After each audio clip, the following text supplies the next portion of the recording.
And went around the corner. I live within the confines of my mind. I'm quick to kill y'all trespassing style. Watch the TikTok, we on borrowed time. Give it gas, motherfuckers looking in the mirror while we rhyme. Late pass, okay, miss me with that fine. She's fine, handed down that fine. If I press, they stop that rhyme and become a mind. The only line on that is don't want to talk the words, just fucking words. Manipulate, depending on the situation that I'm trying to serve.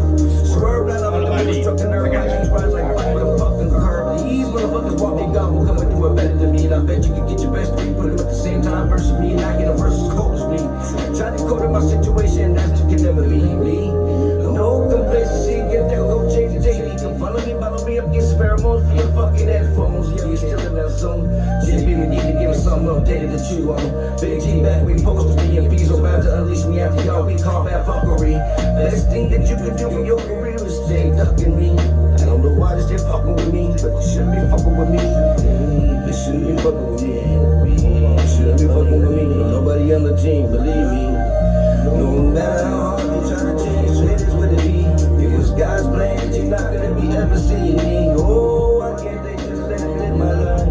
Seems like I'm most caught up in some bullshit that's extra trifling. Got me caught up in this bullshit so trifling. I'm ready. These motherfuckers and these bitches are supposed to be Trifling. You know what it is, and if you don't know what it is, I'm gonna tell you what it is. It's Hip Hop's the podcast where we sit back, we sip on brews, taste test them, talk about them, and just politic in general. However, that being said, today's podcast is a little behind the scenes extra, where we bring the man behind the camera out. Welcome my guy Big G. What's good, y'all? What's happening? Welcome to Uns Hip Hops. Yes, sir. Now, I met this guy. Here's how the story goes. Big bro E-Dog had a record release party, single release party for I Dip. Oh, yeah, classic. Mm-hmm. And you and E-Dog were working together, and I needed tickets, and I was working at Emerald City Tattoo at the time on Lake City Way. Mm-hmm. And Big G came up. Shout out to Emerald City Tattoo. Shout out to Emerald City Tattoo. Shout out to Tony and Aaron. And he delivered my tickets. And I'm going to tell you, man, the first time I saw you, you're not what I expected to see. Okay. I was picturing just like this little pimp-ass brother. Big G rolled up in the 300. In the Chrysler. With the I don't know fucking what you're button talking up about. and the glasses on looking extra fly. I was like, okay, cool. Got my tickets from him. Went down to the record release party. We had a blast. That was a good time. That show was a good time. Most definitely. Shout out to E-Dog too, man. He's doing his thing. Matter of fact, he's doing a old school show right now as we speak. I think you can check out the replay after this, of course. Download the app. Yes. The SWAYRADIO app. I got it on my phone. So, and you know, he's playing good music. Period. And for those of you who are tuning in the local vicinity, he will play your music if it's done correctly. So when I say done correctly, either you know what I mean or you don't. And if you don't, do some homework and figure out what I mean. Game is to be told, not to be sold. That's it. Wait, the game is to be sold, not to be told. I just give it away anyways, but some, you know, when they're consistent of other people involved, you gotta pay. You know? That's right. We did in the beginning. Yeah, everybody, Yeah, you had to pay the cost. I've paid more into than I have gotten out of this game by far.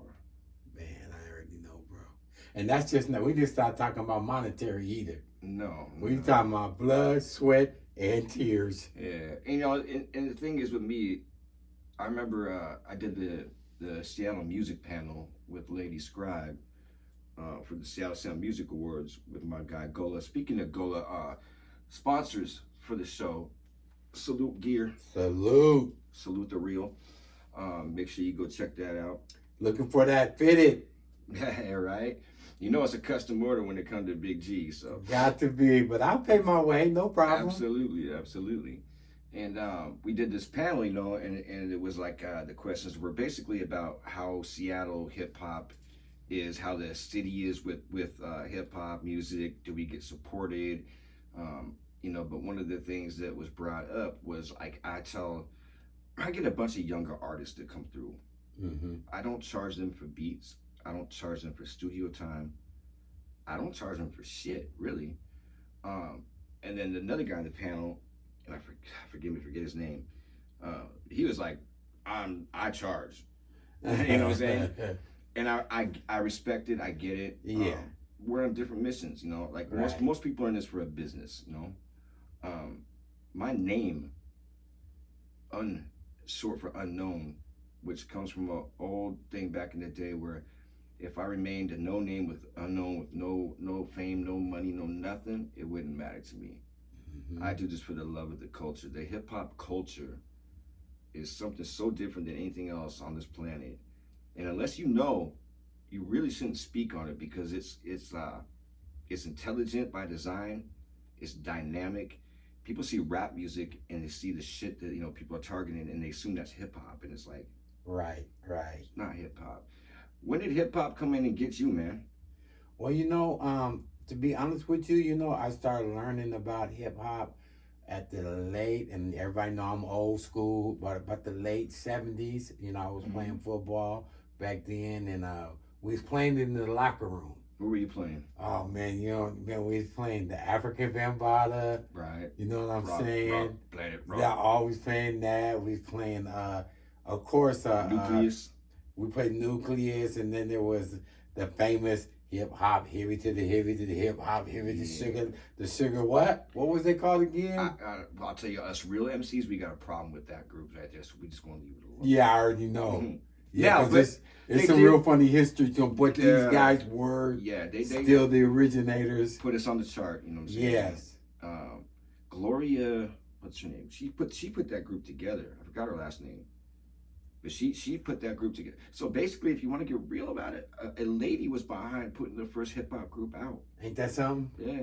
People don't know that. Now, here's what people also don't know. Now, this is going to cause me enemies, but it is what it is. Do your research. Right. Hip hop is widely credited to DJ Kool Herc, 1974. Come on now. Inception. Now, I give Kool Herc his respect. He's the godfather. However, he is not the inventor of hip hop. Tell it like it is. Matter of fact, what if I told you it wasn't a black man? What if I told you it wasn't even in New York? Tell it like it is. This is some history right here. Go look up DJ Mario. Mm-hmm. And I believe he was out of North Carolina. Oh, for real? Oh, there's some shit I didn't know. Yeah. Now, of course, you know who hit me to this.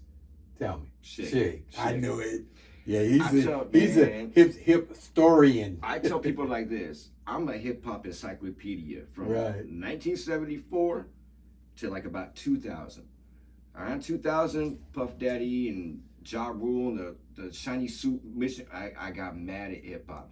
Matter of fact, while we're doing this later on, I'll play you the oldest digital song of mine you can look up online. Is a song called Enough that I did in 1998. And, And the song is about this because I was mad. I was dead ass mad when I seen the Ja Rule Ashanti shit and Puff Daddy and all this commercial ass shit. I was hot. Oh yeah. Fast forward to 2023, I'm trying to get that commercial bag my damn self. But it does has this longevity, you know, aspect to it, you know.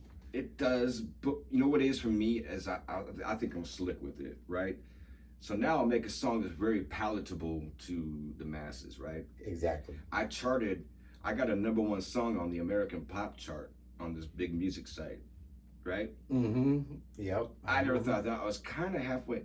There's things about my own music that upset me, and it upsets me that all of my raps, and I got some good rhymes, man. I got some good rap songs. But I agree 100%. They've never really done He ain't patting his own back neither. I'm telling you right now.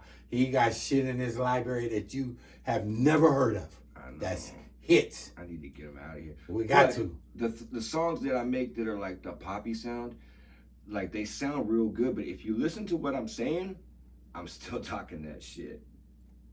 You just gotta, it's like sticking the pill into the meatball for the dog. You know what I'm saying? Like, that's all I'm doing is I'm putting the medicine, you know, inside of a meatball, and they're eating it, and they don't know they're consuming it. And they're nice and medicated afterwards. They gotta feel good going about it, and I'm telling you, man, the music is gonna take over. It's gonna speak for itself anyway. In the end, you know, and that's the thing about it. I think about it like, you know, as you get older and your mortality becomes more and more real, I always thought about, you know, what's it gonna be like when I'm gone? Are they gonna play my music? Am I gonna blow up after I'm out of here? You know, how's it gonna hit? Yeah, what's my legacy gonna be? And I never wanted my legacy to be my music. I wanted that to be maybe a door opener. But the reason I started doing like that project, I was doing the Barbarian compilation, is I was grabbing people from our region. And there's 2 rules to the compilation. 1, you can't work with someone you've worked with before. Okay. So I'm making people work together. Right. They really should have worked together a long time ago. Mm-hmm. Like their sounds are they mesh so well. Every group that I've handpicked every group collab. I handpicked them and put them together from the producer to the artist on them. Every single one of these could stand alone as a group and be fire. I've never had to no, I'm lying. I've had to rewrite a verse one time in my career, where I was doing a collab with somebody, and I listened to what they wrote, and I was like, damn, mine ain't good enough. I gotta write this shit again.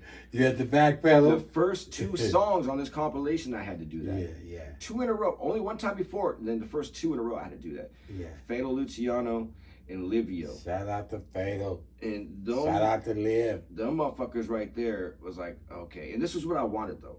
It was kind of like a dream come true, because I get to handpick the people I want to work with and do features with.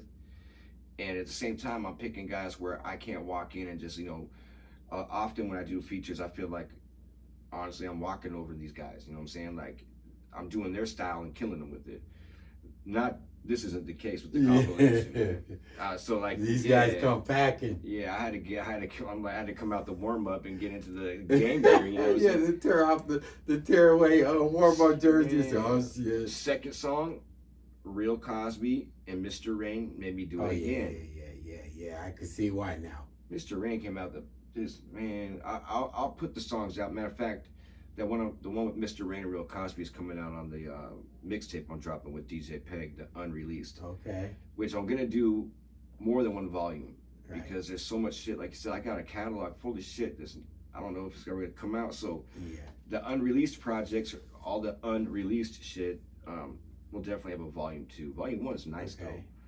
Are we looking at a tentative drop date or what? At this point, I gotta drop the one. I've got the artwork's been sitting here for a while. I got everything done. I gotta get with Peg and do a few little things to it, but I mean, really, it's ready to drop. Matter of fact, I might just drop it. It's a mixtape, you know. Yeah, let's see what it do. Yeah, all right. So let me pick a date right now. So I say it on camera. I gotta hold to it. Exclusive time. Let's go. You know what? 4th of July weekend. There we go. That's a good date. Yep. Good time. I'll be dropping the mixtape 4th of July weekend, unreleased. And I got features on there with General Wojak. I got Mike Phenom, Dutch Diggy, Corey Tate,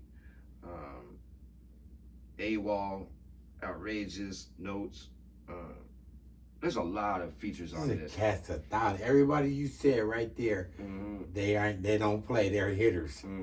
Yeah, and that's another thing too about the youngsters in the game. I was talking to one of them.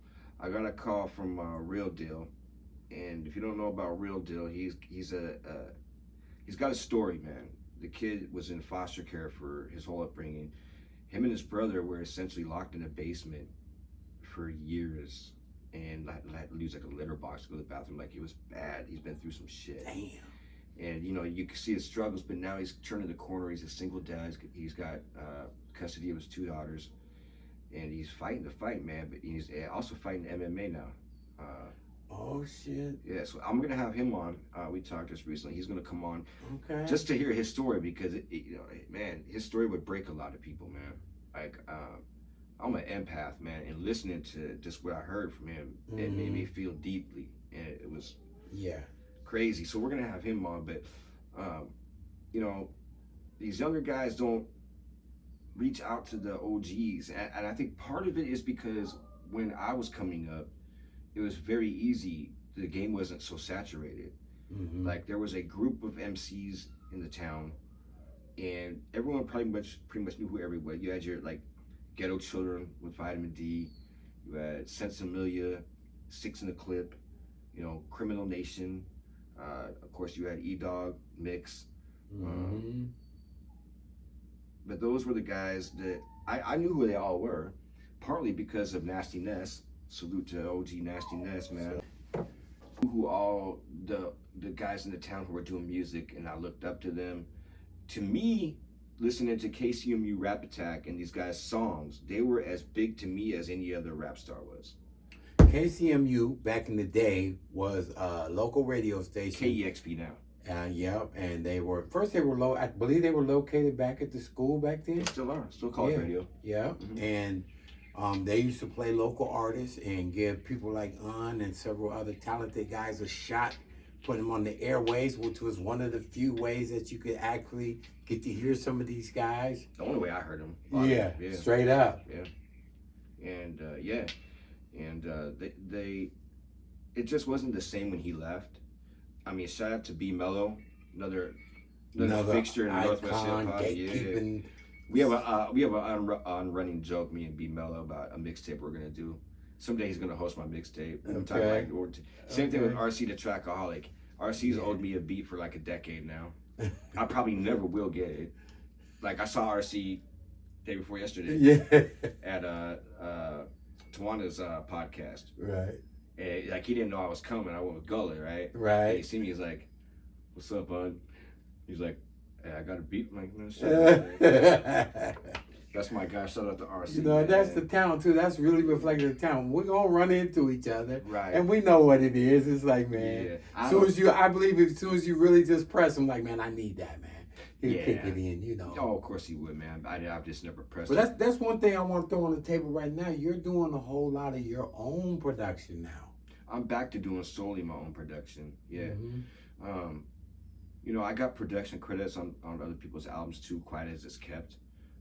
I think a lot of you guys in hip hop who rap produce also, or we'll say beat make. Producing is, I think producers deserve their title because they do more than just make a beat.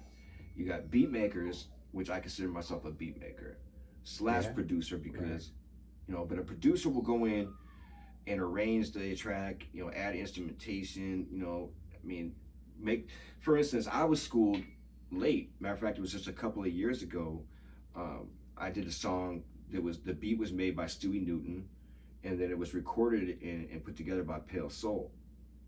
And when I put produced by Stewie Newton, Pale kind of got bent about it. And I was like, I didn't understand. I'm like, well, he made the beat. Yeah, he did. So beat by Stewie Newton. I produced it. Like he went in and made the whole intro, you know, he like, you know, put all the I get it now, you know what I'm saying? And you got to be careful because you can't cut, you know, because he did produce the album. Stewie made the beat. So they both should have credit there. They should have credits, that's true. So make sure when you go in, you have your engineer who records you, make sure you label him as a producer of that song. And then whoever made the actual beat, make sure they get, you know, their thing as the maker, as the beat maker, or the, you know, whatever they're going to be titled as. But you got to have that separation. And this is one of those things you don't know. Me, producer, was the guy who made the beat. But then I was like, yeah, I guess you are producing the track when you know, he built the whole intro, like with all the effects and everything. So yeah, he produced the record. Stewie made the beat. So, you know, little things that you learn along the way through experience, especially when you're doing stuff on your own. I mean, and if you're doing it, you know, independently, that's definitely how you start learning stuff, you know, bumping your head and finding out what it is exactly the path you're supposed to go down. You're not in that big label situation where everybody's taking care of that for you, which is you know, which is part of the process. And that kind of relates to what I was saying about these youngsters and like me knowing who these guys were that were doing music in the town. Like I went after those guys and tried to, you know, at first when I started linking up with them, even Nasty Ness, I would send Nasty Ness music and he was always cool. We'd be like, you know, hey man, that's good, man, keep going, you know. Yeah. It wasn't until Who Am I with Asia. Right. I sent him that. And I was here. 5 minutes later, my phone rang. And he's laughing and he says, I bet you didn't think I was gonna call you so quick. Now I'm on the other end going, you've never called me. That was a cool phone call to get. Right.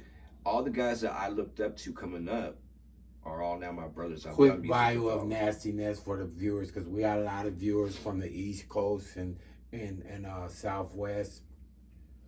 Basically all over. I even got people tapping in from from the Midwest of Chicago now, so we got to kind of give a quick bio of who Nasty Ness is. They should know who he is anyways. Yeah, I mean, you know, there's a lot of youngsters, they were like, I don't know, who the hell is Nasty Ness? Right. Go ahead. I mean, we can just start popping. First DJ in the country to play NWA on the radio. That's right. Matter of fact, if you go to Eazy-E's record radio, you will hear the very last voice on that album, besides Dre's, is Nasty Ness. Nasty Ness, I'm calling from Seattle. I'm calling to be on Eazy-E's new record radio. Right. Dr. Dre said, sorry, homeboy, the record's already and it cuts. Matter of fact, years ago, I asked him if he would do a what you call it? Kind of a spin-off or a sequel. Nah, not even that. Kind of like a mockery of it. Right. To where it was like in between my songs, it was gonna be like he was back on KCMU Rap Attack. Oh, so take a request, yeah, right? Yeah. Take a request, and the whole spiel was like, everyone that would call in was asking for Yeah. He didn't know who I was, right? So he's like, who is this But we got cowboys calling in, we got girls, I mean, all types of people, all walks of life, calling in for and he's like, who the hell is And then finally he's like, all right, that's it. No more calls. I don't want to hear no more calls for Request time is over. And I was going to have it cut, right? He says over, just like the old radio one. And he was down to do it. He said, send me a script. And I just never did it. But yeah. It's always there, though. Nasty Ness, man, he's so amenable to working with people still to this day. Even though he's basically out of the Celestial Broadcasting, he does his own podcast. He's managing now. Yeah. He's got an artist now. Oh, he was kind of really managing then, working with Mix-a-Lot, you know, but that was it, you know what I'm saying? But even now more so, it's like the focus has changed, of course, you know, since he's not doing the radio stuff. I mean, shout out to Nasty Ness, man. That's what's cool about, the transition, right? So he used to be a DJ of a show that did rap, and then he was also a promoter and did parties with Mix-a-Lot before. Mix-a-Lot was doing records, and then, you know, obviously when Mix-a-Lot started doing records, Nasty Ness was right there with them. I believe Nasty Mix Records is Nasty Ness, Sir Mix-a-Lot. It is. It's the forming of their company and the label. Yeah. So anyways, to put it lightly, I'd say I'd like to go back and see when like Craig Mack and those guys, like, you know, Mac were on the radio in LA and stuff. I'd like to see the years and like where they're at, because from what I know, Craig Mack might be the only one on the West Coast that has a length like Nasty Ness does, and I'd have to look into that. But the guy is, we consider him the godfather of hip hop radio. Sure enough. Obviously an influence on what you would do. Yep. And did. Matter of fact, we talked about how I met you, but then when we really started getting it in is when you guys had a show, the Northwest Highlight Show. Yeah, 1150 KKNW. It was a nice thing. And guess who called me to say, I like what you're doing? Who? Nasty Ness. That's that's the stamp that you want. You know what I'm saying? Yes. If you he get called that stamp on air, like, man, I like what you're doing.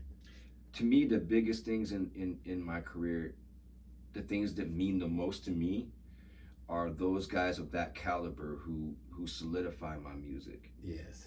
When I had DJ Evil E, Ice-T's DJ up here. Oh yeah. And I got off stage and he's like, hey man, you killed it, you know. I was happy with that, but then when I went to leave later that night, I told my wife at the time, I was like, hey, I'm gonna go say later to E, you know, like, when I told him, like, hey, it's an honor to meet you. This dude grabs me and bear hugs me. And he's like, I fucking love you. Yeah. You fucking killed it, man. Yeah. And I was grinning for days about that.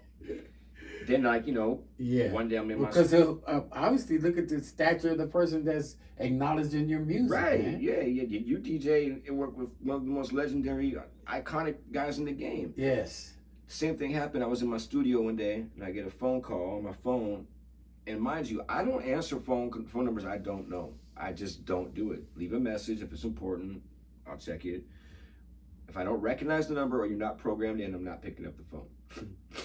I get a call, it said Hayward, California. And I'm like, I don't know anybody in Hayward. I pick it, something said, pick it up. So I picked it up and the guy says, hey man, my name is DJ Pizzo. I heard your music through a mutual friend.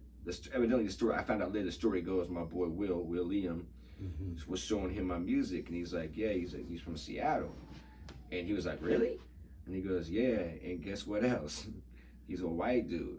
Pizzo said, man, give me his number. I need to talk to this dude.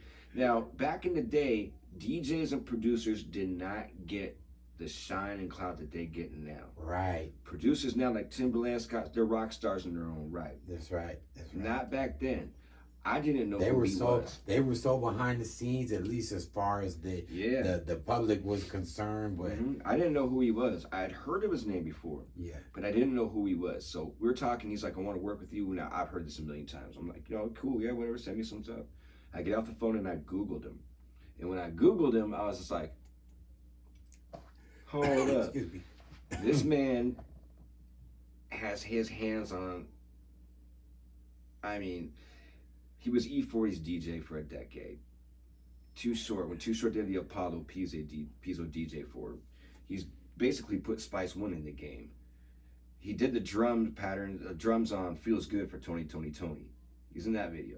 Ooh. We're talking the Bay Area legend. This man said to me one time, after I called him back, hey, big bro, I'm so sorry. I didn't know. I was like, we built a relationship to where now that's my big brother. Like, that's really my big brother. Like, I encourage everybody to go listen to that drum track on Tony. Yeah. And you know what? Good. Come on, that was, man. You know what is so dope about being friends or having that guy as a brother is I get to hear all the stories. Yeah. I got to hear the story about those drums, Okay. Because, whose idea was to have the little reverse thing in there was actually Raphael Sadiq's. Okay. And Pizzo was like, it ain't gonna work. It's like, and then it worked, and he's like, sure did.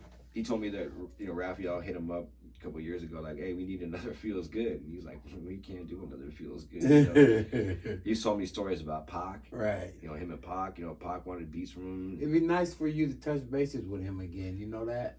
Just to chop it up with him, I talk to Pizzo every week, man. That's what I'm saying. I mean, like, I want to do the crown. Low key, I tried to screen record our fucking conversation. That's what I'm saying. And I was gonna drop it at the Chronicles of Pizzo because the stories are fucking crazy, man. Yeah. DJ D-Rec, I don't want to give them all away, but DJ D-Rec from Wildin' Out with Nick Cannon, right? Right.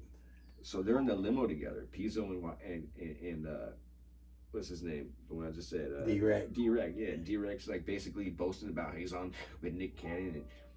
And Pizzo was offered that job before. He was. And Pizzo turned it down. And Pizzo got irritated with this dude and was like, motherfucker, you know who I am? I will take you out this car and beat your motherfucking ass. Like, Pizzo's an old gangster, man. You know what I'm saying? Right. But I say all that to say this. This man told me, you're one of the best I've ever heard. Ain't that something? Now, that's cool to hear from anybody, but to hear that from a man who worked with E40, Spice One, like E40 and Spice One are two of my, I don't fuck with West Coast music like that. I just always gravitated toward the East Coast, but I fuck with E40 and Too Short and Spice One, man. The Bay Area's got some... Right. Shout out to the Bay. So, stuff like that, I hold way more dear to my heart than a position on a chart or any type of money. That, to me, is the stuff that I will go to my deathbed knowing that, hey, it don't matter what the rest of y'all think, y'all haters think.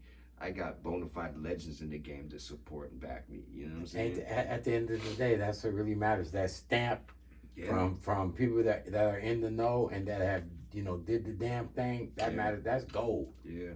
That's gold. Yeah, that man handed back E40 a $25,000 Ciclid pendant. And E40's like, are you sure?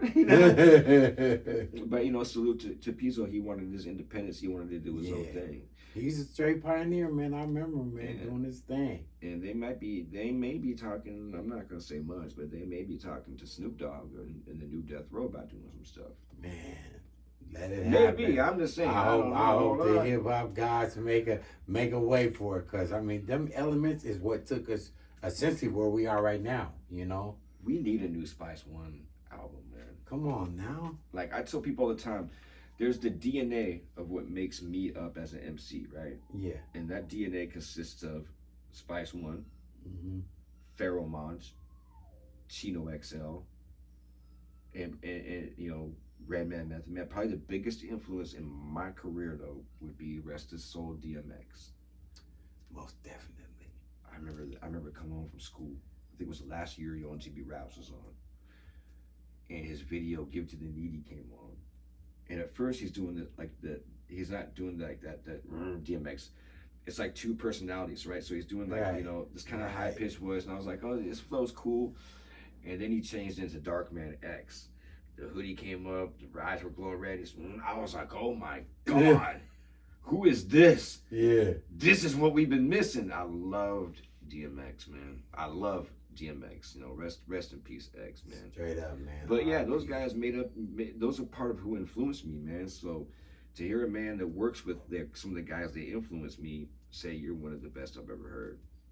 That's all I need. I used to think people fuck with me because I was a good dude. Oh, Un's a good dude. We'll fuck with him. You know, we'll support him because he's a good dude. But it wasn't that, bro. No, it wasn't until I started getting messages from Kenya. Right. You realize. Then it's like, okay, they don't know me from shit. So the music must really be okay, you know. Mm-hmm. And that comes from where I'm from. You know, this. Well, I want to share about this. Was this a good segue for me to give my input about just what you said? You know, meeting he won the contest, Northwest Highlight Show, best in the region. It was a little fuckery going on before it went down.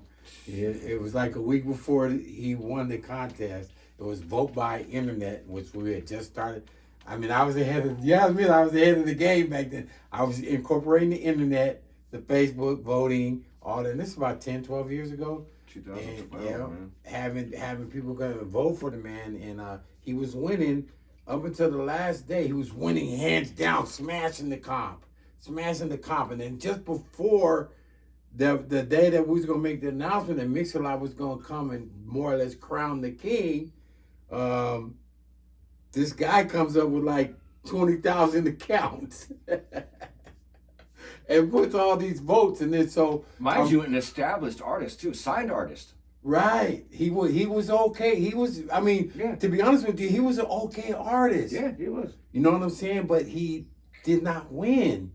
You know what I'm saying? So we just like, okay, damn, dude came back strong, and then I said, nah, let's do the homework. I started looking at all the accounts and realized they were all brand new accounts, not even 2 days old. Right. And I was like, these guys they're made up, fake, fictitious account. And I said, no, we can't do that. We gotta be right.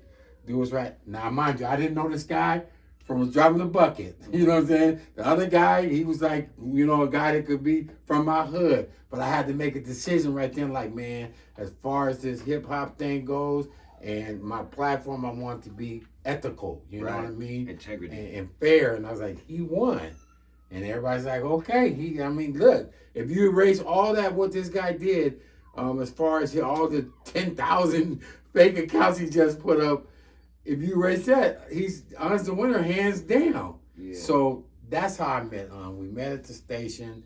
Humblest dude you wanna fuck with. I never seen him go on the deep end about nothing emotionally or none of that shit. As far as like you never see in some shit like, you know, we're in the club and he's in the middle of some shit, hitting the motherfucker in the head with a bottle. I'm sure he's wanted to sometimes. Almost every time. he's not that. He's a cool dude to fuck with, man, and that's the kind of people that I kind of gravitate to. And not only that, super fucking talented. Y'all gonna find out. Thank you, man. Appreciate it. I just, man, I'm just a guy. You know, the humble thing. It's not something you try. It's just like I got a lot of love for a lot of people. You know, like the reason I don't charge younger artists is because, no offense, but Macklemore doesn't represent me in Seattle. My Seattle. Mix-a-Lot's the Godfather. That don't represent me. That's before me. I want to see someone that I relate to make it up out of here. And if I can help them do that, then I will, you know. Every opportunity I get. The movie. I'm going to tell you something. I'm going to share something to you. You know Macklemore was in that contest. I know he was. You killed him. He wasn't even a factor. Yeah, I know he was. Matter of fact, I actually say that a lot when I bring that up. I'm like, you know, there was like 25 artists or groups. Yes. Yeah, and Macklemore was one of them. He was one of them. I even said that in one of my battles. Shout out to Mac, though. You know, you did what you did, but... no hate, man. Yeah. I even said that in one of my battles. Yeah. I said, you know, some cake. I said KK and W, one reason's best. I put a whooping on Macklemore. I had to say it, man. Give me a break. You know what I'm saying? Yeah, and you're already out there making meal. You know, he's making this money. Obviously, he's in a whole nother lane with what he's doing. I mean, you know. What is he doing now? You know, he's been awfully quiet. I'm gonna tell you a secret, man. Exclusive. Everybody knows I do deliveries in the nighttime, daytime, whatever, because I do what I have to do so I can do what I want to do, right? Absolutely. Which is this media shit, right? So I make sure the lights is on and the internet stays on and all that. And so I'm doing this delivery one night, right? And I get a delivery up on Broadway. And I'm looking at the name like, B. Haggerty. B. Haggerty. I know it's familiar, right? And I'm like, B. Haggerty, right? And I'm I'm not there. I said, let me get this man the shit, right? So we pull up to this exclusive area up on Capitol Hill. It's a gate. It's very small area. Yeah. It's a guarded gate, security, all that shit. And I'm like, who the fuck is this? Right? And he says, yeah, I'm on my way out. And so I'm sitting there with his pizza it's like I'm about to get a big ass tip now. Because he's in I guess they call it Broadmoor or something like that. I'm not quite sure. Way too bougie for me. Exclusive, overlooking Lake Union, all that shit. Yeah. The who's living up in here. So I'm like, I'm about to get me a killer tip. And so then I see this skinny ass, grungy looking white dude coming out. Before I can even say it, he said, Big G. I was like, what's up, man? What's up? Matt, and I didn't even call him Mac. I called him Ben. Yeah. You know, so what's happening, Ben? You know, because, I mean, obviously, if behind the scenes, that's what they're going to be calling him, right. You know? Right. And I was like, dude, I said, I didn't know. It said B Haggerty. That's what it said. Yeah. And I said, man, what you up to? So he told me what he was doing. You know, he was working on a lot of other people's shit. You know what I'm saying? He got some investments going, obviously. But music-wise, he's kind of like, in a different lane. Mm-hmm. And I haven't seen him working with fish hooks. Oh, really? Yeah, he was working with fish hooks. He was doing some video work with fish hooks. Fish hooks used to be a former associate of mine. I did a lot of features for a lot of artists in the local area. And he's doing his thing. From what I've seen, he's got a couple albums out now. And Ben Haggerty was there. Oh, nice. Yeah. I did Nate McMillan's Irrigation. Oh, shit. Yeah. I didn't get to meet Nate, but I met his wife, Yeah. They live like when you come on over to the floating bridge. Right up there. Off to the left, there's a neighborhood right on the water right there. He lived right there. Yeah, that's that Mount Baker, Lake Washington. Mm-hmm. Mm-hmm. Yeah, it's funny like how you run into people like that. I thought it was cool when E brought Sean Kemp to host Shut the Stage Down. Exactly. Yeah. Now Sean Kemp's got a big weed store, evidently.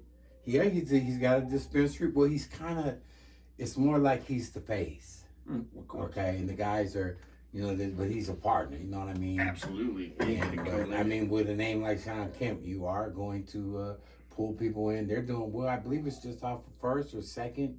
Okay. Over there off of not Mercer, but right by the Seattle Center. Denny is right off of Denny. I slid by there one time just to say what's up, but I know there's a couple of ex-players that got businesses around the town. I'm pretty sure, didn't Gary Payton have a restaurant or some shit? I know Kemp's got a restaurant too. Right. Yeah. That was the one that was where basically that was the first time where me and Flocka went. Okay. We went to Sean Kemp's restaurant after we did the show in Everett. He said, yeah, you guys come by, He said, I got something for you guys, Well, anytime during the week, we was there like the next day. What do you have for you? Oh, he had the grub. Oh, he had the grub, man. He had some, I know what I was like, but the thing that I was getting off on was that he kept sending me drinks. I was drinking back then. I didn't mind having to sip back then, and he kept sending me drinks, but he had some good cuisine, some soul food stuff, you know what I mean? And more importantly was the ambiance, it was like, real cool, laid back, Lower Queen Anne. Right. It was straight, man. It was straight. What's your favorite restaurant in the town? Right now? No, all time. All time. All time. That's a big question. That's a tough one, but I think I'm going to go either just regular ass Ivers is one of my favorites. Yeah. And then I like 13 Coins. Man, they boom. I was going to hit you with this one too, the old Spaghetti Factory. Yeah. I'm a spaghetti man. I've only been there one time. Yeah. I've only been, and I've never been to the Cheesecake Factory. Right.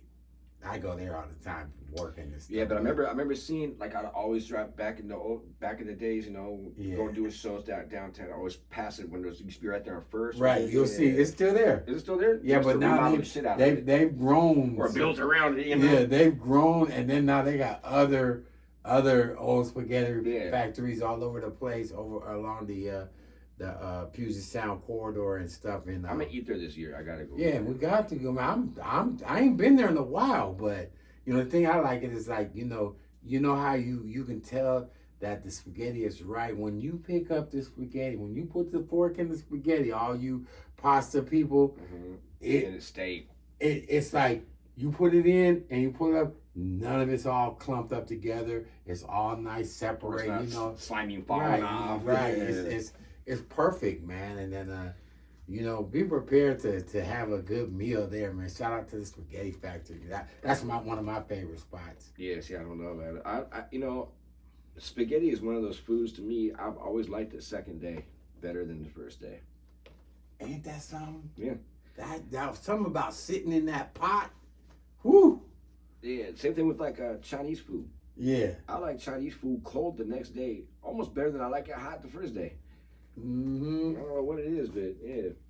So you think Sean Kemp? Well, obviously, because I met him again up at the Everett show that we was doing up there, and you know he was really amenable and open and being a nice contributor to the hip hop scene. You know, and really haven't seen a lot of other like basketball. Of course, we don't have a basketball team no more, but not a lot of athletes that were pushing that local thing. That was one of the first things I got interview footage of him saying, yeah, shout out, I'm here to see these Northwest artists, and he's pushing it. You know, I remember I just played he's it not on the from platform. here. Don't get it twisted. He's not. But I mean, he's been here since a teenager. He was 19 when he got signed. That's right. He was one of the first teenagers you could say Moses the first Malone, 10. Yeah, Moses Malone was the first one. Yeah, first 10 teenagers to ever get signed to He the was the NBA. second one. Ain't that something? Yeah, first one was Malone. Right. And then the second one was Kemp. Rain Man. And then I think after him, there's a slew of them. Like, there was I'm pretty sure Garnett was out of high school. Yeah. Although, I think there's an asterisk next to Sean Kemp because I think he played 1 year of community college ball. I don't know about that. Pretty sure. Wow. We'll have to look that up. Either way, he skipped college and went, you know, he could have played, you know, he would have been on one of the elite college teams.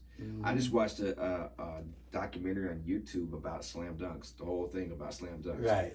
Like the best in-game dunkers and you know, and there was, you know, when it came to in-game dunks, Sean Kemp was one of the favorites. You have to tell me, man. Vince Carter and Sean Kemp. For real, for real. Now, you know, when Vince Carter jumped over the 7-footer, man. With his waistline all in his face. He went over his face. We're talking like that. His waistline was in his face on the way up. He was like pushes down on him like, right over the top of the dude. You know what I'm saying? That was like forever. That will go down, man. Yeah. You know, that brings me to another segue here. You know, a lot of NBA players, they like to venture into the hip hop game, man. Allen Iverson was one of them. Wasn't bad. You know who's actually good? Give it to me. Now I have to play clips. There was a Damian Lillard. Oh yeah, I know Damian Lillard. And Shaq. Right. We're going at it. Now for those of you who don't know, fuck around, Shaq can rap. Yes, he can. Shaq can rap. He even did a little battle rap and shit too. Yeah, I remember he said, "I'm so fly when I walk, I levitate." What? Shaq can rap. So, but Dame came out and said he was the best rapper in the league, and Shaq took offense to it. Next thing you know, we got a fucking diss track where we got a diss track, and it was nice. There's been a lot of athletes I think who rap, but NBA definitely has more. There's another one. I can't think of who he is right now, but he's actually good too. He's been on Funkmaster Flex and gone in. So yeah, I gotta bring this up, even though RIP to my man Kobe, man, it was so classic. Kobe had one too. Yeah, I know, but Shaq did a diss on Kobe. Cold. Oh my God. Kobe held my ass taste or something. It was crazy. Yeah, and Roy Jones Jr., not basketball, but he came out. Rest in peace, DG Slay. That was a big loss. Right, But K Slay had Roland. He kind of took what I was gonna do. Back in the day, like 2010, I was gonna do the Seattle or SeaTac Symphony, and I had the list was crazy. Like I had like almost 100 artists on there. You know, they were gonna contribute, and then I had a few that were poo-pooing on it. You know, it's gonna be too long, whatever. But K Slay came along and did Rollin' 50 Deep. And he had 50 artists on there. Yeah. Then he upped the ante to Rollin' 110 deep. Damn. He had everyone from Omar Epps on there, which people don't know. Before acting, Omar Epps was going to get into music. Big Daddy Kane is his big homie. Oh, got you. But he had Shaq on there. He had Roy Jones was on there. I'm trying to think of other sports figures who actually. Ken Griffey Jr. had a little. Oh yeah. Kid Sensation. Shout out to Cola. He had to Listen to the Way I Swing. It was horrible. Keep it 100. Griffey should not be rapping. Cool. That wasn't cool, Griffey. No. But you know what? It was cool because of what it was. Yeah, it was him promoting. It was really a parody, promoting, you know what I mean? Promoting the baseball thing. Yeah, man. But that was cool, man. I listened to it just because of it was Kid Sensation and Griffey. Let me ask you a question, man. Did you ever go to the Paramount? Yeah. Watch the show? Yeah. Okay. Now, at one time, just after I got out of the UW, I was my friend and his dad. They owned the Paramount. So they did security there, right? And I was the head of security. Right. They gave me the job of head of security, and they loved me, man. I grew up we played Little League football, and I never knew that my path was gonna go like that. But I loved music ever since a little guy. But I was so into sports. I was like, hey, let me try this first. I'm gonna get this. Marry them together. I'm trying to get this. Let me knock this out the way, right? And so the chair that it went, I got hurt, and so I ended up, they said, why don't you come down here? Mm-hmm. We need you. You know what I'm saying? Bring some of your guys too, right? That's always the best too. Yeah, so I brought a couple of the guys down there, man, to work. You know what I'm saying? He put me in charge. So guess what that turned into? I met Houdini, LL Cool J, Ron DMC, NWA. I mean, on and on and on and on from working. I worked it for like 5 years, right? That's crazy. Yes. And at one time and back then, of course, we had photo albums, right? Right. We had a photo album. I had a photo album like this, full of everybody's pictures standing next to me. Where is it now? I don't know. I don't know. That's one of those, right? Like, I one of those cringe moments. Just reminded me of it. One of my favorite songs to ever come out of this region is a song called. I forgot the name of it, but it's done by King Hush Hush, aka Salem Hush. Mm-hmm. And the song, I'm gonna play a clip of it because Let's do it. This right here is a lesson to Shout you out guys. to Hush. This is a lesson to you guys. And while I'm taking a break right now, another one of our sponsors, King's Royal Cleaning Service. You need some industrial, commercial cleanup done, hit up www.kingsroyalcleaningservice.com. That's what's up. My man will take care of you. I just lost. What was I going to show you? The Hush stuff? Oh, yeah. So I'm listening to this, and I hear this song. Actually, it was it was played in the intro of one of the battles. Mm-hmm. And I hit him up. I'm like, what song is that, man? Because just a little clip I heard, I was like, that's dope. And so he told me what it was. It's this song right here. I want to say it's called Get Out of My Way. Let's see. Hold on, man. Salem Hush. I don't know why he goes by that now, but that's what he goes by. What you mean, no? For those of you guys that don't know, Salem Hush is a factor here in the Northwest area. Mm-hmm. He does battle rap. He does music. He's also a grad student. Am I right? Is he a graduate? He's going for his PhD. He's going for his PhD. I don't know what he's going for the PhD in, but he's going for his PhD. I'm just saying. PhD anything is you're doing it as long as you're not a player hater. Right. He's doing it. I mean, like, and these are like the influences in hip hop and the battle rap game, man, are that we need more of, to be honest with you. Not disrespecting nobody else's gangster, nothing like that, but it's just nice to see positive, characters like that. All right, here we go. Now, this is the song.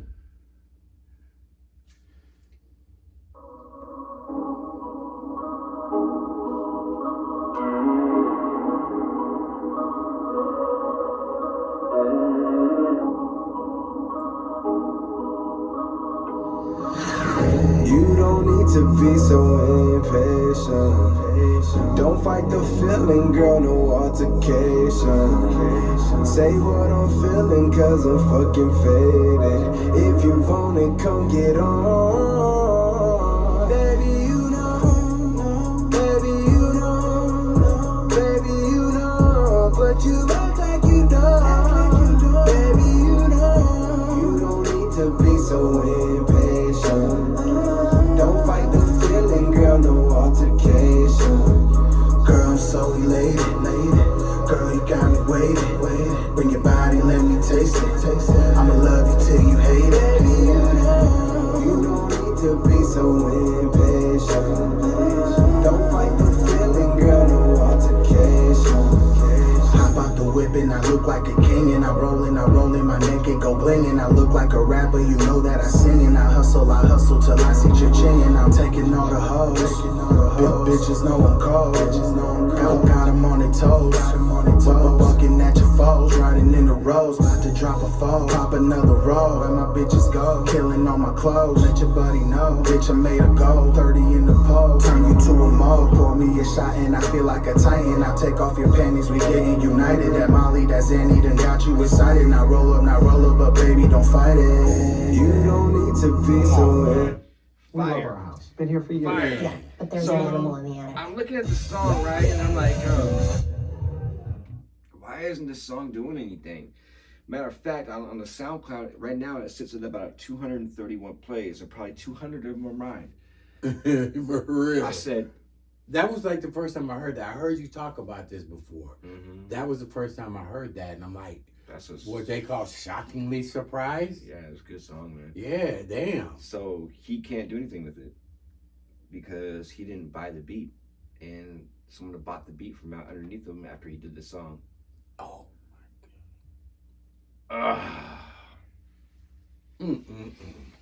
Stop getting your beats off of YouTube that a million other people have. Stop. Look, leasing beats ain't a bad thing. You know what I mean? I actually leased a couple. I was dead set against it, but in the game as saturated as it is today, you never know, something, if it pops, it might not pop, whatever. But when you make a song like that, right, you buy the fucking beat, man. That. Let me ask him now. Just on the business tip, and that's what we like to do. We like to educate people who are watching this, want to know things about how to go about this process. A beat like that, on the average, what would you say they probably would charge you for that? You know what I mean? It's so hard to say. I think most of the beats that you're gonna find producers selling, they're gonna, for an exclusive, you're probably looking around anywhere from $200 to $400. Okay. Which ain't shit if it's a song that has the potential. Like, the most I've ever spent on a beat to this day is the beat for Better World. And that was well worth it. Yeah, and that took you a lot of places. MTK produced that. Shout out to MTK. Now, MTK is another story. I'd like to get him on here one day. MTK, if you look at MTK, you would never know. He looks like a lumberjack white dude from the North End. He is, Yeah. He is now, went past producing, he's now making sound packs that other producers like Kanye are using. Oh, yeah. There's video of MTK, Kanye, and Kim Kardashian in the studio with like Chance the Rapper. Damn. Yeah. And no one ever talks about MTK. Same thing with, there used to be a rapper out here, an MC out here, for a while that was doing it, named Jay Pinder. Right? I remember Pinder. Pinder's been working with Dr. Dre for the last like 5 years now. Yeah. Like in studio with Dre. Yeah. A lot of people don't know about that, it's like, but it also lends to the old stigma, you gotta leave here to get somewhere. Right, and also what a lot of people don't know about the Northwest, and I'm just shooting this out there, as far as like some of the main successful artists, the Macklemores, the Mixes, and all that. Mm-hmm. The producers are the ones who are getting on more from the Northwest by numbers than these talented artists. We got tons of talented artists, but we have more producers in the town. Like Kevin Gardner's one of them. Kevin Gardner, huge one. Vitamin D. Vitamin D. You go on Vitamin D's Instagram, Tall Homie Vita. Check him out. Mm-hmm. You'll see him put up clips of his like production, and you should see the people chiming in on his shit. Yeah. We're talking industry heavyweights. Right. Fuck with Vitamin D. Trying to tell you, man. The Jake town. One. Mm-hmm. Jake One's another one. Like, you know, Vita he's already down to produce on the compilation. Okay. Jake One's the one that I need to get reeled in, you know, to do something on there. That's all right. You know what I'm saying. But yeah, like Kevin Gardner. I mean, I can't even imagine the track listing for Kevin Gardner, man. Crazy. I remember hearing his name. Kevin Gardner's got the plaques on the wall, y'all. Yep. We got to get him, man. We got to get Kev. Yeah. Well, you know, you got. I get him up in there. Well, we'll probably have to go down there because Kev does a lot of work, but no problem. What we're doing is mobile. Yep. Matter of fact, we got to do. I want to do just a producer's block and get him, Vita, you know, because without those guys, we're not doing a whole lot, you know. Right. We're not. And Kevin's got, man, let me give flowers. Kevin Gardner's got one of my favorite songs out here too, man. Okay. It's slept on, but this one he rest in peace to Roger Troutman. Kevin kind of embodied Roger Troutman. I remember that, yes. I like this cut, man. And I've been trying to work with Kevin too, man. I sent him some music, like, I didn't even know you did that when I started, like, sending him some of the singing stuff. And he's like, you know, I have friends who sing, and I sent them the very first track I did. And, like, my one homegirl, she used to sing backup for, like, Coolio and Ryder Shade of Brown and all that. And she's like, did you pick all your own harmonies and everything? I said, yeah. I know music, man. I just, you know, I can sing. I just can't sing. Like, if I could put the A in sing, it'd be over, man. Here we go. Kevin Gardner. I like this joint a lot, man. This is called Go.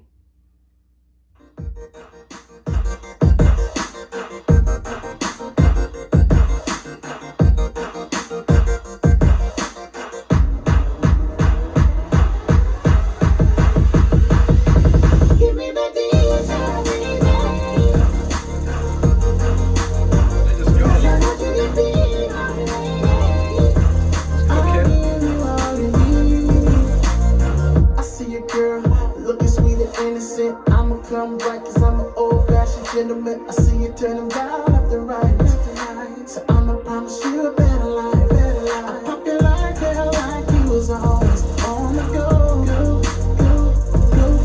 So I'm coming like you was something comfortable. Yes, I'm asking you to give your love, give me your details, and I promise to hit you with the real, and it will be well. Give me the detail, baby. Give me the detail, baby. Cause I want you to be my baby. Ooh, I'll give you all you need. That cut goes, Let me tell you something about Kev. He has a vocal range that starts, he can go from down here to up here, no problem. I bet you that whole song he produced. Of course he did. Along with all the vocals, the arrangement. Of course he did. The whole thing. Yeah, absolutely. He's that talented. That's the type of talent that's walking around here in the Northwest, man. On the low. Shig said it the best. We are spoiled out here, man. Mm-hmm. He's like, there's so much good music out here that we just kind of like let it go by the wayside. Because we hear so much good music all the time that we're just like, oh yeah, it's good. Yeah. To where another reason that we might have the same art, and people would be like, wow, that's great, you know? Yeah, we got so much. It's been, we've all been attempting to get the spotlight here where it belongs, and it's like, I honestly think right now it's closer than it's ever been. There's a lot of artists that are on the cusp right now, really breaking out, from like, you know, Stewie Newton, Real Cosby, Even the youngsters, Real Deal and Corey Diamonds, you know, I mean, these guys can get numbers. Zayside, you know, they're out here and they're doing it, but we none of us can call it. We don't know why, because we've all tried to remedy it for years now. You know, I have to say, man, one of the common factors that I've seen that attributed to way back from when Mix made it to the next 25 years later, because that was our big thing, like, who's next? Right. So that was what your story was all about. Macklemore, he followed that suit. I believe it was getting on the road. Yep. And coming up out of here. I don't know why that's a factor or what it is. Maybe all the gatekeepers and all of them are out there. They just somewhere. don't take this region seriously. I can't tell you why. And to me, that's a big miss. That's a big L, because it's like, it is. There's so much talent. Why wouldn't you want to invest in some fresh new talent when obviously these could be like trend centers? We've had guys from here try it. Devon Maynard with Sport and Life Records, which was the label I wanted to be on coming up. But even as a label here, you just cannot, for whatever reason. And I the only thing I can attribute to is that when people hear Seattle, they just like, we got a whole different label associated with being from Seattle, and it ain't got nothing to do. Or it does got something to do with music, and it's not hip hop though. No, we flourished in like the grunge. We basically created. We was killing it then. We did create Soundgarden, Nirvana. I mean, we can go down the list. Alice in Chains. I mean, we were not to be faded in that genre. And then, you know, we got some classic rock. You know, we got like, you know, the Kenny Loggins, we got Hart, we got Jimi Hendrix, we got Quincy Jones. But none of them have sat here and made it. You're right. Even Quincy Jones got somewhere. Got out of here, man. Yeah. So shout out to all you artists out there. You may have to hit the road, but make sure you come back and do an interview with us sitting right here. Right, exactly. And you know what? There's going to be one. I will never sit here as long as I'm breathing, and after I'm gone, my haunting ghost will tell you that it's gonna pop at some point.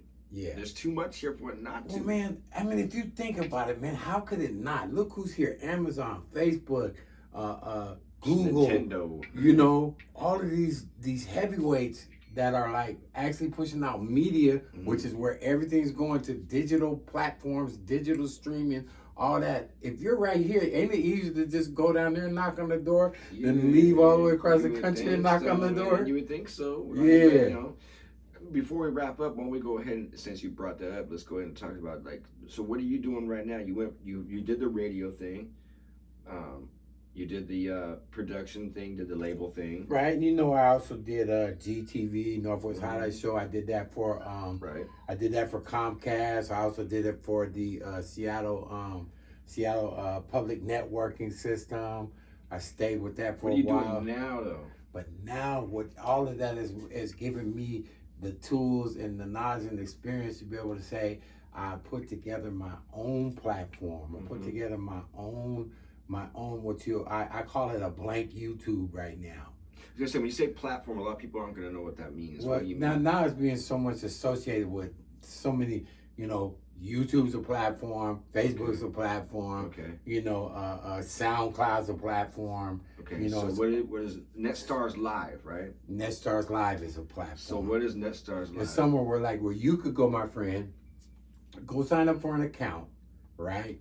Put your videos, put your podcasting, put your merch, you know, with actual stores set up, put your live streaming events, your meet and greets. Here's the deal. You can put everything right in one spot. And also, you can do your pay-per-view. You can sell subscriptions. You can fully monetize what you're doing. VOD, videos on demand. And then here's the kicker. When, let's say, says, man, I'm about to go do a concert down here at Waterworks Park. It's free for everybody, but not everybody's gonna be at Waterworks. All you gotta do is pay $5 and watch me online. If you're you're in New York, you're in Australia, wherever you are around the world. So can these people do this like with their cell phones? Like it goes through the cell phones, all that. We have the mobile app. We have obviously the tablet apps, and we have the computer application, right all the way up to watching it on your TV. So can they go to the Play Store and there's an app for NetStarzLive? Exactly. Well, right now where we are, we've simplified it even more than that. All you have to do is go to NetStarzLive.online and download it.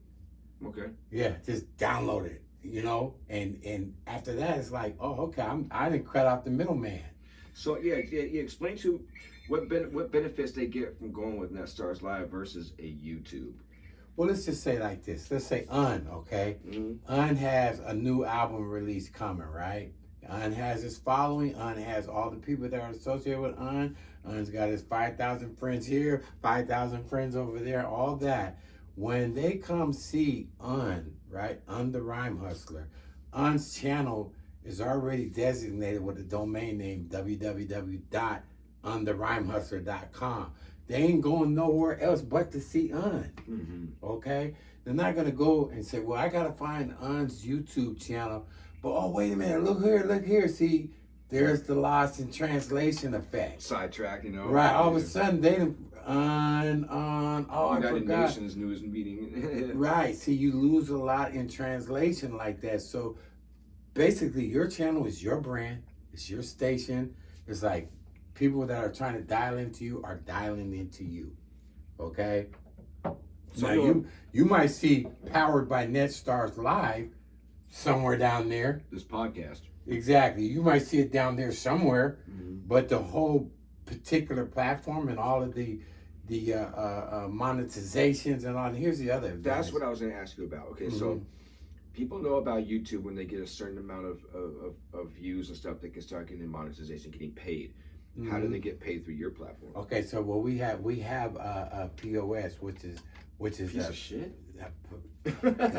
Going. That's what you're gonna get at first too. You're gonna get some pieces of shit. What's Just call it a point of sale. Okay. We have a point of sale, right? And you put your account in. You sign up for your account. Obviously, you put your bank information and the stuff that goes through. There's a back end of your channel and your analytics and all that, and you see digitally what it is you made. All the way from your view counts, all the way to the purchases, everything that you've done. Like a bank statement. It's there, right? Exactly, it's right there. So then you say, okay, and then obviously you get paid like once a month, and this is what you get, and it comes directly into your account.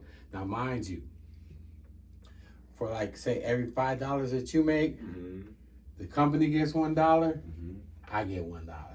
And that's what I was going to ask too, because now you have to understand different companies have different payouts. Right. So YouTube has one payout, Tidal has another payout. Right. You know, SoundCloud. So if you make the comparison, obviously, you know, us trying to get in the door, we're making sure you win. You're gonna win. When you hit the finish line, you're gonna be like, oh, I get more than you.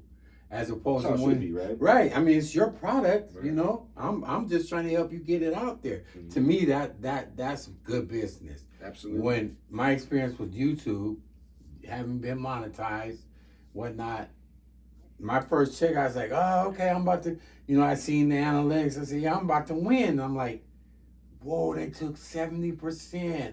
Damn. And that was just people, and that wasn't even including what they took when people was like, okay, let me donate to your super chat. I'm gonna help you out any way I can. Super chat being is when they just, you know, put on in the middle of your chat. It's a newer feature. They donate money to you, and out of the $5, you get like what, $1.33 or something like that. That is just robbery. I was like, come on, man. For real? Yeah. When I was signed to Itchy Metal, one of the things that made Ed so popular amongst artists and hated amongst the other label heads is because of the deals he gave us.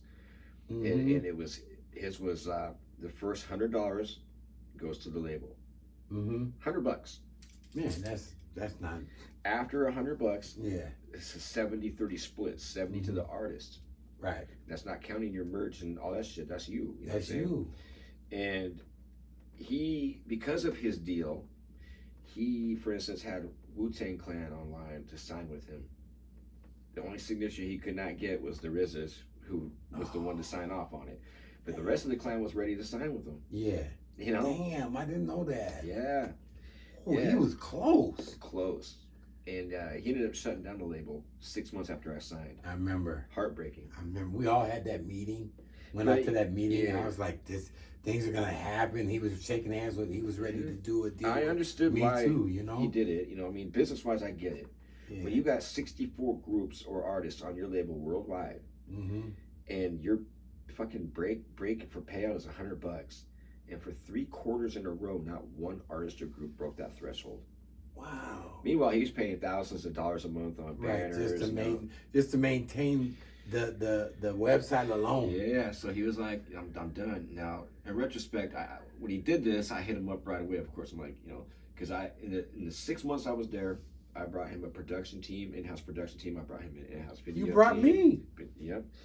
And I said to him, Ed, why didn't you just fire 80% of your roster and keep the 20 of us that were working, and we could have done something, And he was just like, I just needed to wash my hands of it, man. I was like, hey.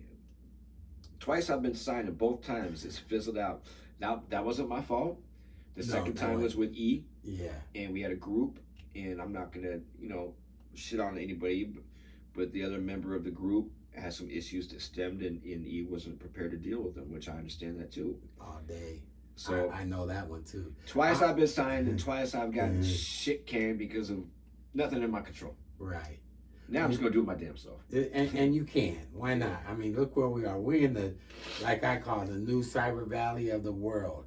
True, Silicon we're here. Northwest, yeah. There's no reason why we can't pick up these tools and do our thing and get it going. You got so many people. Let me tell you, man, this guy's got a plethora, a whole Rolodex of people that he could just call at a drop of a dime and say, hey, come, let's do some music. Let's do what we're doing right now. It's important that you brought that up, and I tell people this.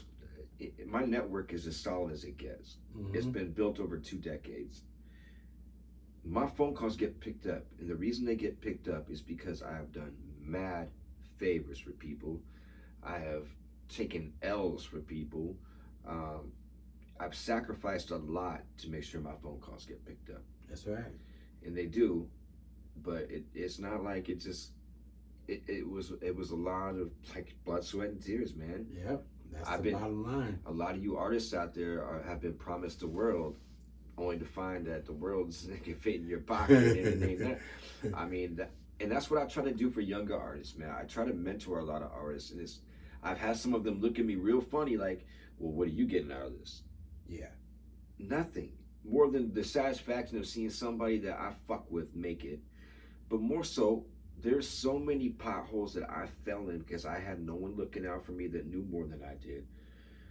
I see a lot of these guys pay for plays, get robbed, and they put up $500 to get a slot that they never get, or it's always been and always will be a dirty game. Yes. And so all I'm trying to do is like, hey, look, you see that? Walk around that one. Right. Now, that being said, there's some I'm gonna let you fall in. It sure will. Because you gotta learn some shit. That's the only way you can learn it. Like I even had a younger artist tell me, look, and I get it, but I'm gonna do it anyways.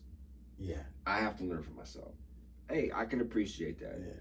But then if you're an artist who doesn't want to go through all the bullshit and you're not hard-headed, come holler at me. I'll steer you the right way, and I won't ask for nothing in return, man. Okay, this is where I'm going right now.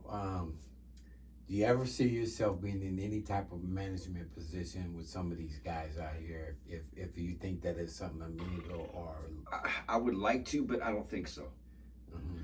And that's because when you cross over into business, it changes things. Like I like being the more of a big brother. To where it's like, that I'm telling you what I'm telling you out of love, because I'm not gaining anything from it. Right. Once we step over to that line, that changes things. Because now I can't be who I want to be, because now I'm in a business model. You gotta do the business. That I gotta do certain things that I gotta do. Right. I don't want to be that. Right. If I could find artists that would trust me and trust me to do it the way I do it, maybe, but I don't see that happening. But what I do plan on in the future is going through, my personal life, the heartbreak, and just, I almost lost it all, man. I did lose it all, really. And it almost broke me. And being that it didn't, and one of the things that saved me was music. Most definitely, I'm a witness to that. I've seen a man go into his soul, and the only thing he had was his music. And he got so many works that are just like, I know for a fact are gems. And I tell him all the time, I say, man, and he'll say, you know where that came from. I know where it came from. Nasty Nuts, because the OG, when he called me up about the song. So real quick, when I went through what I went through in my personal life, which was, it's a whole other podcast, maybe I'll go there sometime, but I quit doing music by choice. Oh. I had no more inspiration to do it. My life was falling apart. All I could focus on was that. I didn't want to do music. It was whatever, I'm done. And then a friend of mine passed away, Chuck Douglas, MC from out here. Yeah. And one of our other partners, Outrageous, kind of spearheaded. His album was like half done when he passed away. So Outrageous took what was left of it and garnered all the homies together, and we finished the album. One thing about me is I very much pride myself on my integrity. My yeses are yeses, my no's are no's. If I tell you something, it's what I know to be the truth. I will not lie to you. Rage hit me up to do the recording session for Chuck, and I lied to him. Because that's how unmotivated I was to do it. I didn't want to do it.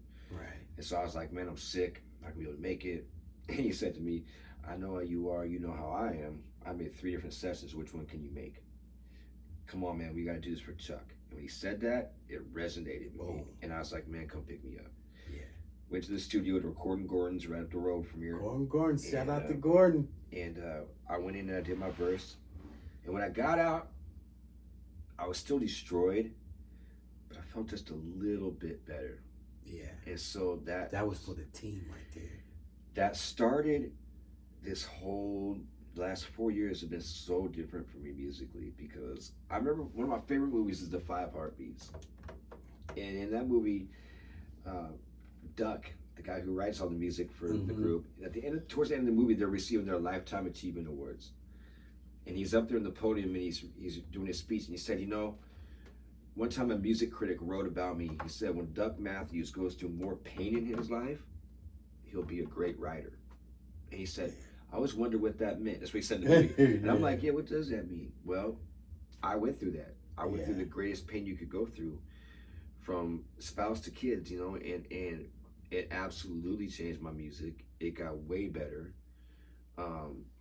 Because it came from that pain. And Nasty Ness called me up once, you know, because after you heard that joint, we started, you know, talking more. And he says, I hope I'm not crossing boundaries when I say this. He goes, but if it wasn't for that, which you've been through, you never would have made this music. That's right. And I'm like, you're right, man. Yeah. And I mean, I wouldn't wish anybody to go through it in order to make your music better, but damn, it does something to you. You know the old saying, you have to go through it to get to it, man. You went through it. I witnessed it.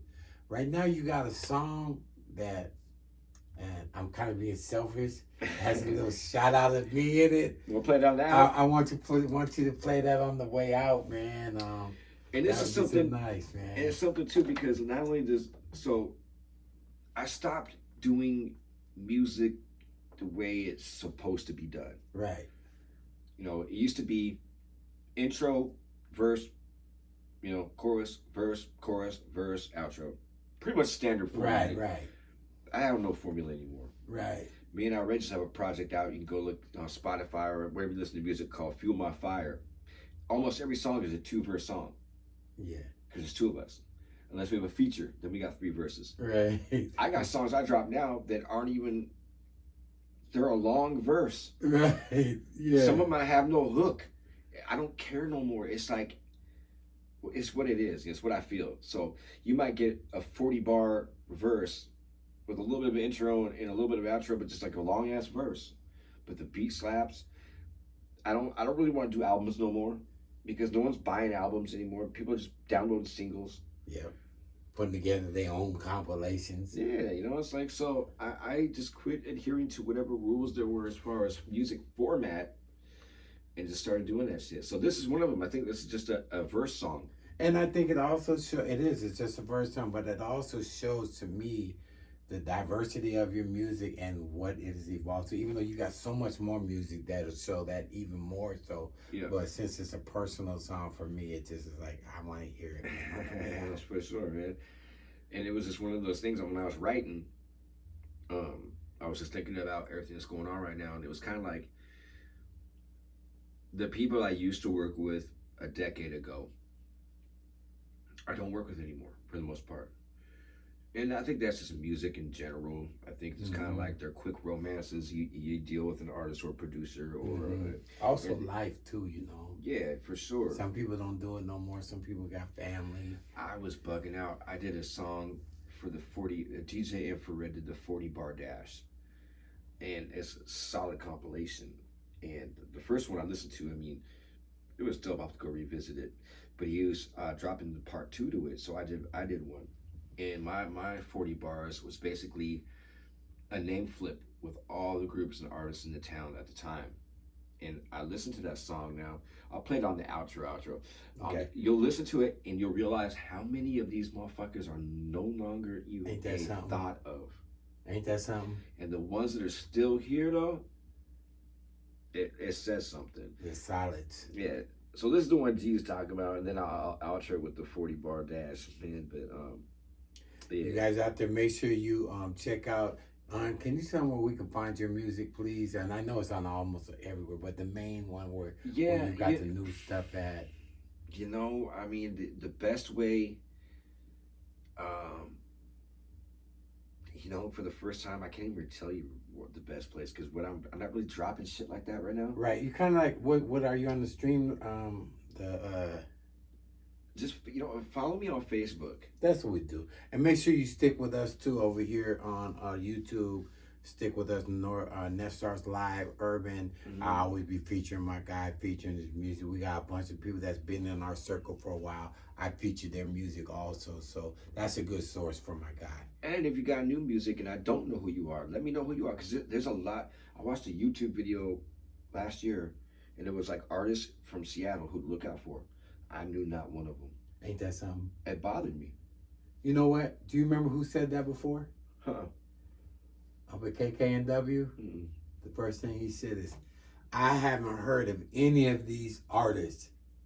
He said, but now that I'm listening to him, Mix-a-Lot? He said, I'm buying the whole damn thing. Yeah. It was Mix-a-Lot. Yeah. Now, I think that's just because Mix don't tap in at all, personally. You know I mean, sometimes it's, because there's too many artists. There was a lot of artists out there that were really making some noise as to where, like, I'm still in the game. I'm in the game and I'm looking. Right. And I don't see these guys. So there's a problem there. Right. I don't know where it lies, but... Oh, yeah, let people know what you got coming up, though. We're getting ready to see some of these new up-and-coming artists here at the showcase. Oh, yeah. Well, shout out to Mr. Benjamin, who's doing this. Long-time veteran. And, I had seen him doing this, you know, and I was kind of... I tapped in with him, like, you know, I like what you... Anytime someone's doing something for the town... We're always in. We're going to support, man. And, he started this, I think it's called the Showcase. I'm about to go to his page real quick so I can make sure I get it correctly. It is, here we go. Seattle Music is Real. Right. Is what it's called. Northwest Showcase. Yeah, Seattle Music is Real monthly showcase. And every month he's doing this showcase. I believe this is like the third one. Third installment. And I'll be on this one. Yours truly will be streaming. This is going to be nice. It's going to be nice for us. June 25th.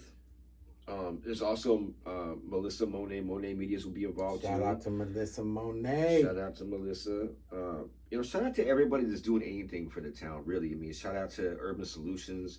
Shout out to you know, my big bro Shig and what he's doing. And you know, he quit doing the radio station. Award-winning radio station. Yeah.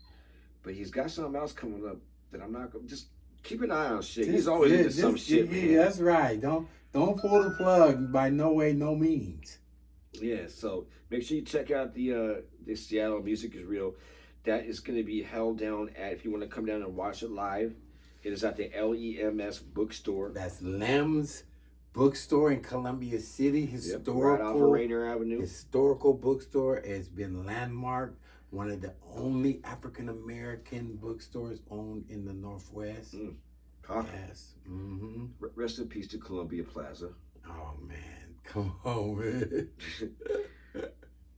The one-stop shop, you can go get your gold cap, your velour sweatsuit, and your latest local CD. To tell you, and a snapback. And get your stereo installed out. They'll give you a snapback on the way out the door. Yeah. Here you go. Thanks for spending your money. All right. You'll come back now. Man, I miss that place, man. You got my cut? Yeah, I used to drive from the north end just to go to Columbia Plaza. Man, didn't we all? It didn't matter. You had to go to flight. If anything, just to kick it. Yeah. Yeah. You know? I used to mess with twins Rain Raheem off of fucking Genesee up there. Back left there, still there's a cloud, what that about? If I live within the confines of my mind, I'm quick to kill y'all trespassing style. Watch the TikTok, we on borrowed time. Give it gas, motherfuckers looking in the mirror while we ride. Late Paso King, miss me with that fine. She's fine, handed down that fine. And fine prince, they stop that rhyme and become a mind. The only line on that is no more talking words, just fucking words. Manipulate depending on the situation and who you trying to serve.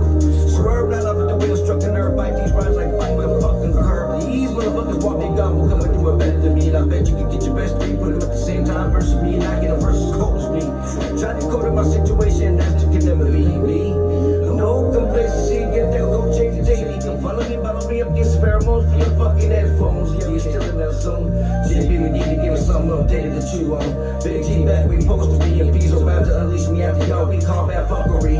Best thing that you can do for your career is stay ducking me. I don't know why they stay fucking with me, but they shouldn't be fucking with me. They shouldn't be fucking with me. They shouldn't be fucking with me. Nobody on the team, believe me.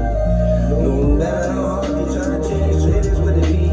It was God's plan, you're not gonna be ever seeing me. Oh, I can't they just let it in my life. Seems like I'm most caught up in some bullshit that's extra trifling. Got me caught up in this bullshit so trifling. These motherfuckers and these bitches are supposed to be trifling. Yeah. So that's all it is, right? I'm calling this series Chronicles of a Rhyme Spitter. Right. There's gonna be little installments like that. And it's exactly like that. It's like you're just reading almost just like a poem, you know what I'm saying? There's no breaks, there's no another verse, there's no hook. It's just boom. Got a gang of motherfuckers ready for the fight. Just got woke with the runners 99. Remix your face like it's sponsored by Sprite. So tired of hearing shit that I don't like. These motherfuckers talking to me out of spite. With the blade to his neck, he ain't breathing right.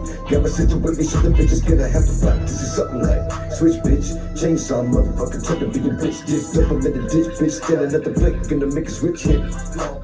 All black, all dark, all color kit. Benji box in the middle with the pistol fit. 9 million on me, walking up the pumper kit. Gotta be the license way it's splitting up a big bitch. Now mind you, you're doing the beats also. Yeah, there's the beat on that one.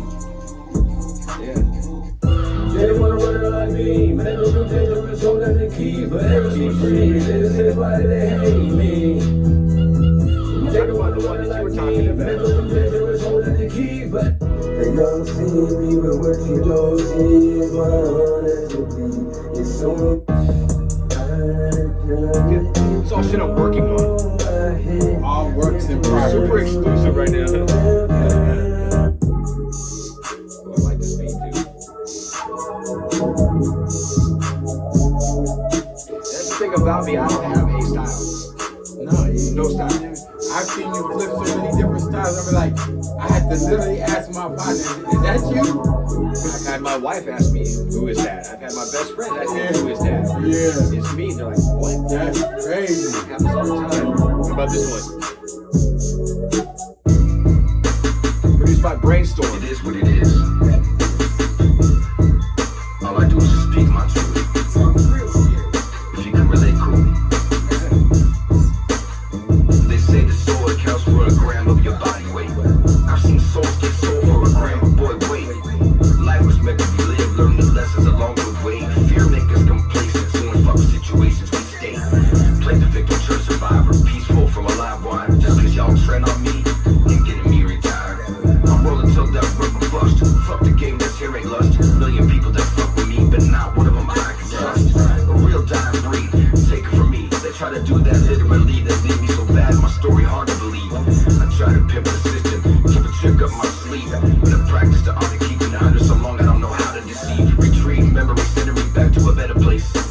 I can never go back there. Despair had me catch a case. Not believing I can ever be happy again. They said it's a choice of mine. God said great, so you had this, then try to blind. Think I'm lying? That imagery that I'm the king. So fierce that night at home I'm breaking down and crying.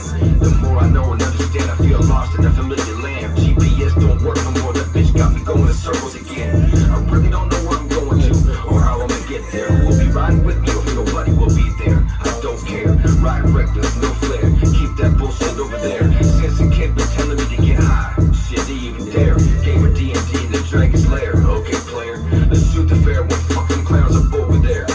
I'm pulling on the trigger to re-up my hair. So if I pull, I mean that condiment traffic. Yeah, light a flare. Wait, why you beefing? Over money and bitches, that shit is weak. The only time I'm really beefing is when you violate family. I'm the wrong one, cause I can give a fuck about me. The only reason that I'm still here, cause I don't wanna hurt my seeds. Other than that, I black out and murk your whole team. Chop you up and wave your body parts out on a triple beam. Thunder thinking over this brainstorm beat. Money ain't shit, just all that with them. You keep your feet. Seattle inside shit, you won't feel me. Numb. R.I.P. Chuck Douglas, El Solo Psycho, Predator Dawn with love. Many will say they got your back when everything looks sweet. Same ones who will pass you by when you bleeding out on the street. Loyalty gone, I guess that's why I keep collecting these L's. You can't keep energizing others when none replace your fuel cells. Now, if you listen to that one, the one that I asked you to play, it's just so much of a different delivery. It's like the literally times I had to say, man, did you do that one? Okay, but then watch this. Okay, ready for this? Now I'll throw you really up. How about this?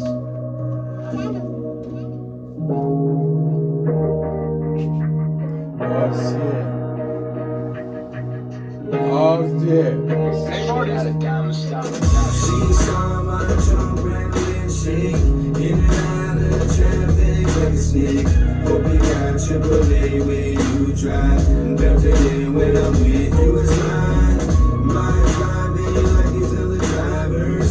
Had some bad wrecks, I'm a survivor. Let's get it poppin' before I retire.